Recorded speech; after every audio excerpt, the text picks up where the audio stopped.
Hi everyone, welcome to another episode of Entrepreneur Rush. Today, we're going to talk about subscriptions, why people love them, when to use a subscription model, and the do's and don'ts.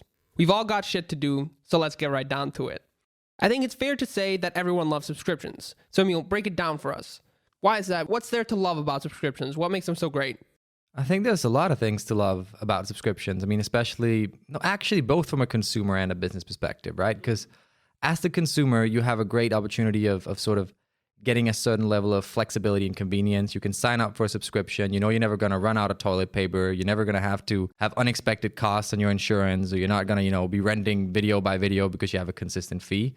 You also have an element of just pricing. So often subscriptions can provide a cheaper product because since the company, on the other hand, also has this sort of predictability, they can buy in bulk and they can better plan. They don't have to chase new customers every month in the same way, and therefore they can give you a cheaper product in the end. So really, but in a case like that, what if you have a software, for example, where you're paying monthly for it? If you've used it after 2 years, it would have been cheaper to buy it up front, no? Yes. So really, in the case of like a good example could be Adobe versus Final Cut, right? You have Final Cut where you pay a flat fee in the beginning, and you have Adobe where you buy sort of part of a package with a monthly payment. And very, very quickly, you'll realize that Adobe actually becomes more expensive. In those cases, really what consumers buy into is again, it's the ability right now to be paying $15, $20, $30 a month rather than coming up with 200, 300, 400 euro.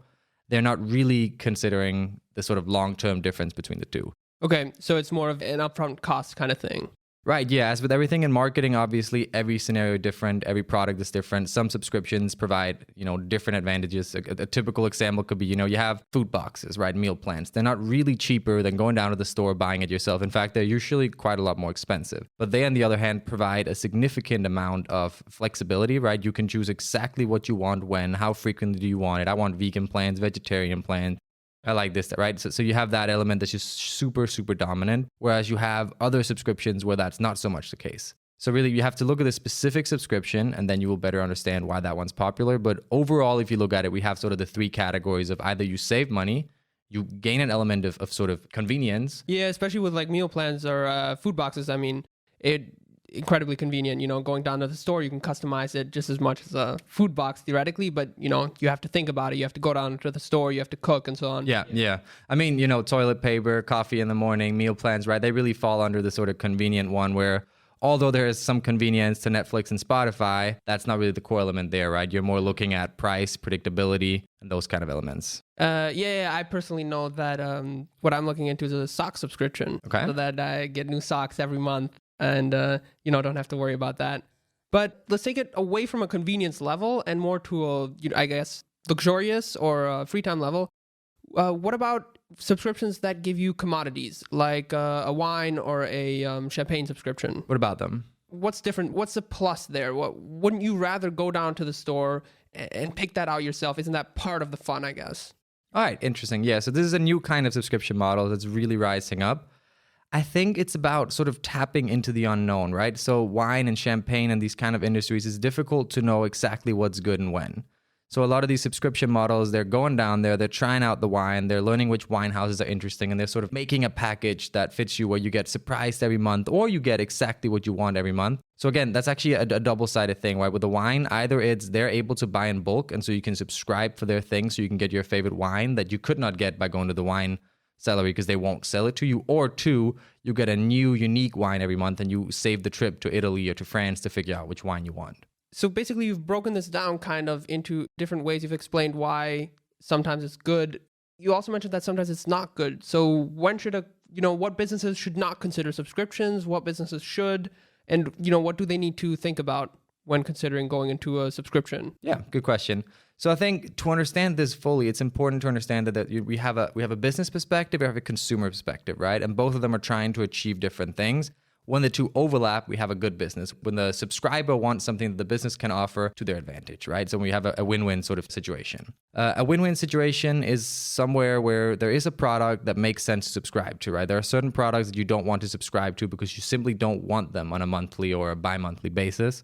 At the same time, for the business on the other half, maybe there's a product that the the subscriber would like to have on a monthly basis, but that does not make sense for you to send out on a monthly basis. Something could be period pads, right? The idea of it is good. You have period pads sent out consistently. You don't have to worry about it. But for the business, it can be very difficult in terms of pricing. Delivery will simply take the amount of money you would have made on such a small delivery every month. Okay.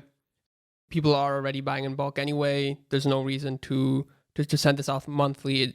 You basically end up losing money on something. Well, the company does, right? Even if the buyer might think it's actually, I don't have to worry about it. I don't have to go buy in bulk. I might still run out, although I bought in bulk, but simply the business will lose the money in delivery. So we have a win-lose situation.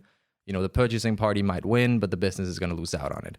A good example, on the other hand, is something where talking about the wine and the champagne from before, maybe you don't have access to the specific thing as an individual. Maybe you can't go to France, you can't go to Italy to try out all these different wines all the time and stay up to date. Or maybe you simply can't access it. Maybe they won't sell to you because all you want is 5 bottles, but they don't produce that amount. That's a win-win situation where the consumer gains something because they get this product they could not otherwise access, or, they get information, they get access to different interesting combinations, they tap into your experience and what you have to offer, and there you have a win-win. Before we started recording, actually, you were talking to me about how most people look at subscriptions and think, it has to be something like streaming. How do you think this is going to change going forward? So I think it's going to change a lot, right? We have the major ones, like you mentioned, we have streaming, we have gym memberships, also another big one. We have those very typical ones that have been there for a while and that are not going anywhere. And then we have the new one, the interesting ones, such as wine, champagne, period pads I've seen people try without success, toilet paper. Another one that's getting really, really popular is coffee. You have coffee consistently every morning. You can either have one that sends you different kinds of coffee so you can always try something, you can experiment, or once again, you have the one that sends you exactly what you want, when you want it, in the dosage you want it.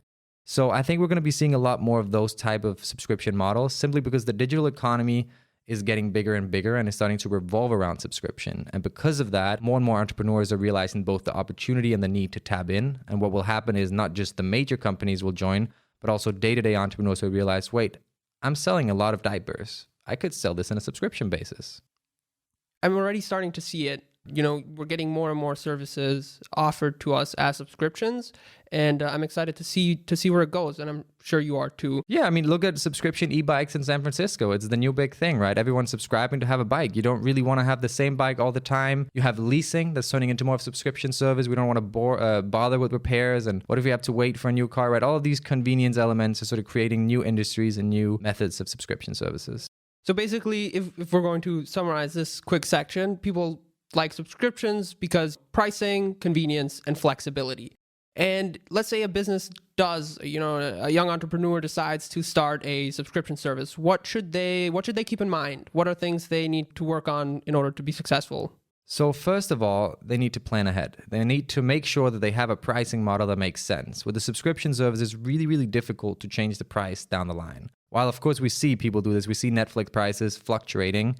It's not as easy as it is to change just a common product in your store. People get used to it. You have to let people know of the price change. You have to deal with some people not subscribing. You have to update your advertising, etc. Right? So you want to make sure that you plan ahead and you have that product that's pretty consistent and reliable in pricing. To go back to the wine champagne example, there as a business, right, wine comes in many different price classes. But if you want to have a successful subscription model, you need to have a set price every month, right? You're paying €50 and you're getting X amount in, X amount out.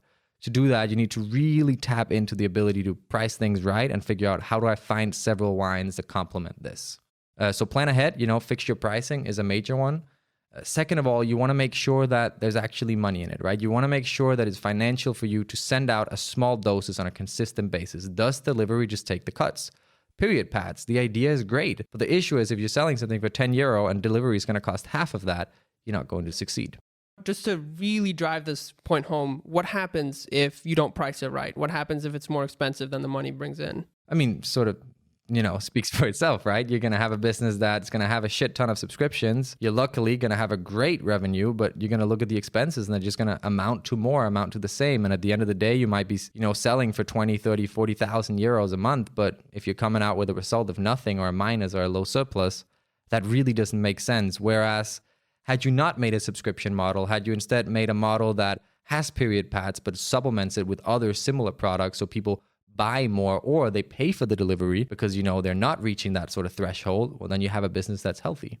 Okay, and so moving forward from that kind of thing, how do you feel about freemium models? Because those are used often, especially in games.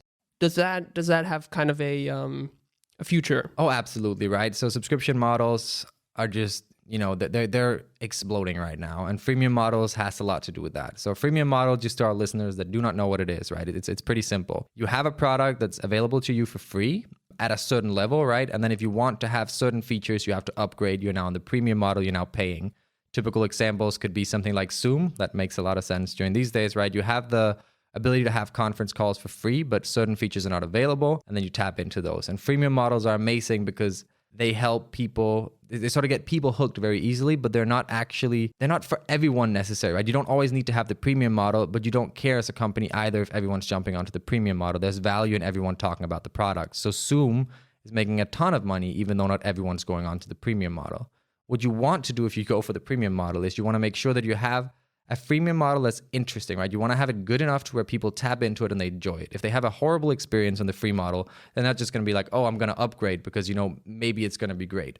The experience needs to be good enough to sort of justify upgrading. But at the same time, you don't want to have so much in the freemium model that no one actually wants to upgrade. And again, Zoom just is a perfect example here. The core features, the 1-2 people calls, they have it down. But companies that fall for it and need more advanced meetings, you really want to tap into the premium model.